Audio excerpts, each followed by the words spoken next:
ரைத்தன் என்ன செய்யறீங்க? பார்க்க என்ன மாதிரி கிடையாது. வேலைக்கு போயில நீங்கள் இன்றைக்கு? என்ன இன்றைக்கும் வேலைக்கு போய் எத்தனை கடன்காரங்கள் வாராங்க தெரியுமா வீட்ட? நீங்க வேலைக்கும் போறீங்கல்ல, காசும் தாரீங்கல்ல, நான் மட்டும் தனியா இருந்து என்னத்தை செய்யறது?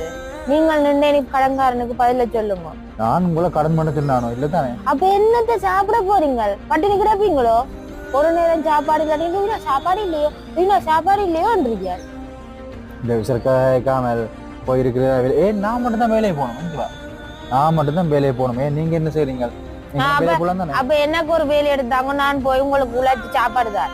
இப்ப விளங்குதா? ஒரு வேலை தேடுறது இவ்வளவு கஷ்டம் தெரியுமா? நானும் வீடு வேறி கொண்டு கிடைக்கிது. நான் படிச்ச படிப்புக்கான வேலை எனக்கு கிடைச்சாதான் நான் போவேன், இல்லாட்டி நான் வேலைக்கு போக மாட்டேன். இது எந்த தலையெழுத்து? நான் என்ன செய்யறது? நீங்களா செய்யுங்க போங்க.